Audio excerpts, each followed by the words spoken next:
ಎಲ್ರಿಗೂ welcome back to channel. ಏನಿಲ್ಲ, ಇವತ್ತು ಆರ್ಗ್ಯಾನಿಕ್ ಇದು ಇಂಡಿಗೋ ಪೌಡ್ರ್ ತೊಗೊಂಡು ತಲೆಗೆ ಹಚ್ಕೊಳ್ಳೋದು ಹೇಗೆ ಅಂತ ತೋರಿಸ್ತೀನಿ.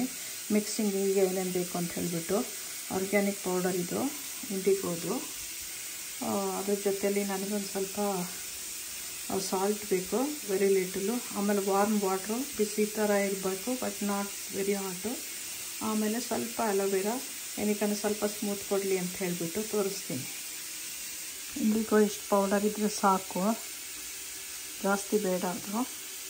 ಆಮೇಲೆ ಅದಕ್ಕೆ ಸ್ವಲ್ಪ ಅಲೋವೆರಾ ಹಾಕ್ಕೊತೀನಿ, ತೋರಿಸ್ತೀನಿ.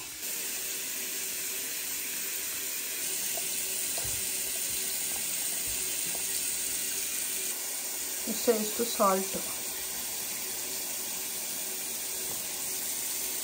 ಸ್ವಲ್ಪ ಬಿಸಿನೀರು ಹಾಕಿದ್ದೀನಿ, ಮಿಕ್ಸ್ ಮಾಡ್ತೀನಿ.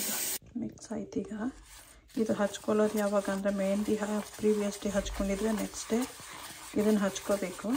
ಒಂದು ಸ್ವಲ್ಪ ಮಿಕ್ಸ್ ಮಾಡಿಬಿಟ್ಟು ಇಮಿಡಿಯೇಟಾಗಿ ಹಚ್ಕೋಬೇಕು, ಅದನ್ನು ಜಾಸ್ತಿ ಹೊತ್ತು ಇಡಬಾರ್ದು. ಹಚ್ಕೊಬಿಟ್ರೆ ನಿಮ್ಮ ತಲೆಯಲ್ಲಿ ಅದು ಆ್ಯಕ್ಟಿವೇಟ್ ಆಗಿ ಕಲರ್ ಬರುತ್ತೆ. ಸೊ ತಲೆಗೆ ಮೆಹಂದಿ ಮಾತ್ರ ವಾಶ್ ಆಗಿರಬೇಕು, ಶಾಂಪೂ ಎಲ್ಲ ಹಾಕ್ಕೊಂಡಿರಬಾರ್ದು, ಸೋಪು ಸೀಗೆಕಾಯಿ ಏನೂ ಹಾಕಿರಬಾರ್ದು. ಮೆಹಂದಿನ ಹಾಗೆ ವಾಶ್ ಮಾಡ್ಕೊಂಡ್ಬಿಟ್ಟು ಇವಾಗ ಇದನ್ನು ಹಚ್ಕೋಬೇಕು. ಹಚ್ಕೊಂಡು ಒಂದು 2 hours ಬಿಟ್ಟು ಮತ್ತೆ ಬರೀ ನೀರಲ್ಲಿ ಸ್ನಾನ ಮಾಡಬೇಕು. ಏನು ಶಾಂಪು ಸೋಪ್ ಹಾಕ್ಕೋಬಾರ್ದು. ನೆಕ್ಸ್ಟ್ ಡೇ ಎಣ್ಣೆ ಹಾಕ್ಕೊಬಿಟ್ಟು ಆಮೇಲೆ ಶಾಂಪು ಹಾಕ್ಕೊಳ್ಳಿ. ಇವಾಗ ಈ ಥರ ಹಚ್ಕೊಂಡಿದ್ದೀನಿ. ನಂದು ಹೇರಿಗೆ ಸಾಕು, ನಾನು ಬರೀ ಫ್ರಂಟಿಗೆ ಹಚ್ಕೊಳ್ಳೋದು, ಬ್ಯಾಕಿಗೆಲ್ಲ ಹಚ್ಕೊಳ್ಳಲ್ಲ. ಸೊ ನಿಮಗೆ ಹೇರ್ ಎಷ್ಟಿದೆಯೋ ಅಷ್ಟು ನೋಡಿಬಿಟ್ಟು ಪೌಡರ್ನ ಹಾಕ್ಕೊಳ್ಳಿ.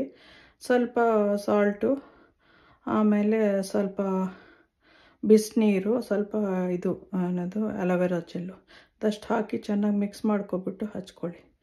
ಆಮೇಲೆ ಅದು ಏನಾಗುತ್ತೆ ಅಂದರೆ ಆರೆಂಜ್ ಕಲರ್ ಇರೋ ಬದಲು ಬ್ಲ್ಯಾಕಿಶಾಗಿ ಕಾಣಿಸುತ್ತೆ. ವಾಶ್ ಆದಮೇಲೆ ತೋರಿಸ್ತೀನಿ.